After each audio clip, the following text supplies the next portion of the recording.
Hi hello నమస్తే welcome to Hima's kitchen. ఈరోజు వీడియోలో ఆంధ్ర స్పెషల్ మినపట్టును తయారు చేసుకుందామండి. మనం రెగ్యులర్గా బియ్యం పప్పు నానబెట్టి చేస్తూ ఉంటాము. అలా కాకుండా ఓన్లీ మినప్పప్పు మాత్రమే నానబెట్టి తయారు చేసే ఈ మినప దోశలను తయారు చేయండి. చాలా క్రిస్పీగా ఉంటాయి, అలాగే చాలా టేస్టీగా కూడా ఉంటాయండి. ఎప్పుడు తినే దోశలు కాకుండా ఇలా ఒకసారి ఓన్లీ మినప్పప్పు మాత్రమే నానబెట్టి చేసే దోశలు తయారు చేయండి. చాలా టేస్టీగా ఉంటాయి.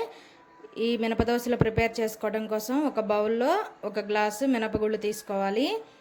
తగినన్ని నీళ్లు పోసి శుభ్రంగా 2-3 సార్లు ఈ మినపప్పుని కడుక్కోవాలండి. ఇలా కడిగిన తర్వాత మంచినీళ్ళు పోసుకొని కనీసం 3 గంటల సేపు నాననివ్వాలండి. మనం ఓన్లీ మినపగుళ్ళు మాత్రమే నానబెడుతున్నాం కాబట్టి మినపగుళ్ళు త్వరగానే నానతాయండి. ఇలా నీళ్లు పోసుకొని మూత పెట్టుకొని ఒక 3 గంటల సేపు పక్కన పెట్టుకోండి. 3 గంటల తర్వాత మూత తీసి చూపిస్తున్నా చూడండి. మినపగుళ్ళు అనేవి చక్కగా నానిపోయి ఉన్నాయి. 3 గంటలకి కరెక్ట్గా చక్కగా సరిపోతుందండి, చక్కగా నానిపోతాయి. ఇప్పుడు నీళ్ళన్నీ వంపేసుకొని ఒక చిన్న మిక్సీ జార్ తీసుకొని మినపగుళ్ళను మిక్సీ జార్లో వేసుకోవాలండి. ఇందులో కొద్దిగా వాటర్ పోసుకుంటూ బాగా మెత్తగా గ్రైండ్ చేసుకోవాలి. మనకి ఇడ్లీ పిండి ఎలా అయితే మెత్తగా గ్రైండ్ చేసుకుంటామో ఆ విధంగా ఉంటే సరిపోతుందండి. చూడండి, ఈ విధంగా బాగా మెత్తగా గ్రైండ్ చేసుకోవాలి. ఇలా గ్రైండ్ చేసుకున్న ఈ పిండిని ఏదైనా ఒక మిక్సింగ్ బౌల్లో వేసుకోండి.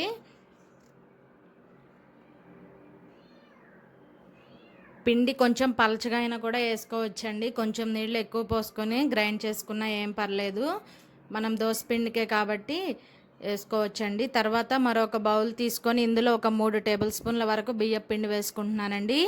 చిన్న టీ గ్లాస్తో ఒక గ్లాస్ మినపగుళ్ళు తీసుకున్నాను. ఆ ఒక గ్లాస్ మినపగుళ్ళకి 3 టేబుల్ స్పూన్ల బియ్యం పిండి వేసుకొని కొద్దిగా వాటర్ పోసుకుంటూ పిండిని ఈ విధంగా కలుపుకోవాలండి.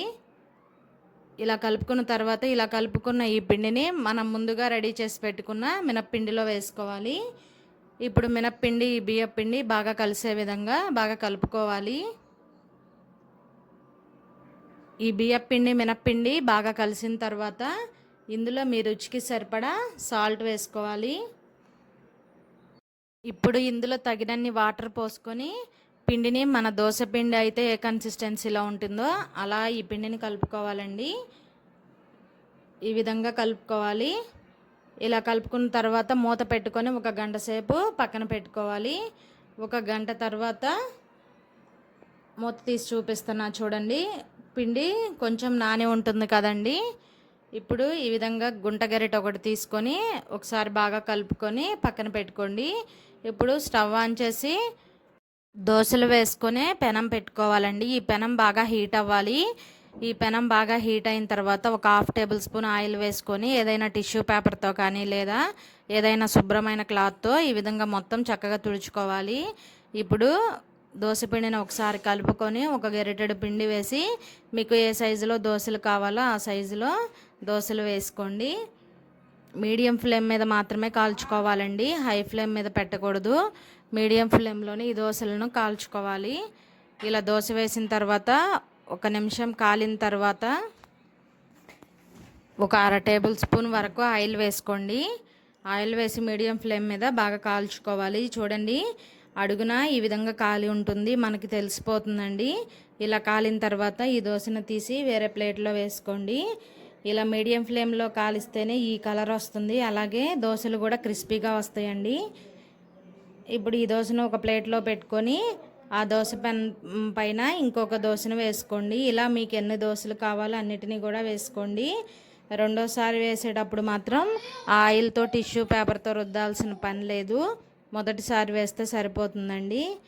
ఈ విధంగా మీకు ఎన్ని దోశలు కావాలో అన్నిటినీ కూడా ప్రిపేర్ చేసుకోవచ్చు. ఈ దోశలకు పల్లీ చట్నీ కానీ లేదా అల్లం చట్నీ, టమాటా చట్నీ ఏ చట్నీతో తిన్నా కూడా చాలా రుచిగా ఉంటాయండి. చూడండి, మనకి దోశ కాలిందో లేదో కూడా కరెక్ట్గా తెలిసిపోతుంది. అడుగున బాగా రెడ్గా వచ్చేస్తుంది. ఈ విధంగా కాలిన తర్వాత తీసేయండి. చాలా క్రిస్పీగా ఉంటాయండి, చాలా టేస్టీగా ఉంటాయి. రెగ్యులర్గా తినే దోశలు కాకుండా ఇలా ఒకసారి ట్రై చేయండి. మిక్సీలో వేసిన దోశ పిండితో అయితే దోశలు గట్టిగా వస్తాయి అనుకుంటూ ఉంటారు కదండి. అలాంటి వాళ్ళు కూడా ఇలా చక్కగా మినప్పిండిని మిక్సీలో వేసుకొని, బియ్యపిండి అందరి ఇళ్లల్లో ఉంటుంది కదండి, బియ్యపిండిని చక్కగా కలిపేసుకొని ఇలా అప్పటికప్పుడు దోశలు ప్రిపేర్ చేసుకోవచ్చు. వీడియో నచ్చిందా అండి? వీడియో నచ్చితే లైక్ చేయండి. మరెన్నో ఇంట్రెస్టింగ్ వీడియోస్ కోసం మన ఛానల్ని సబ్స్క్రైబ్ చేయండి. Thanks for watching video.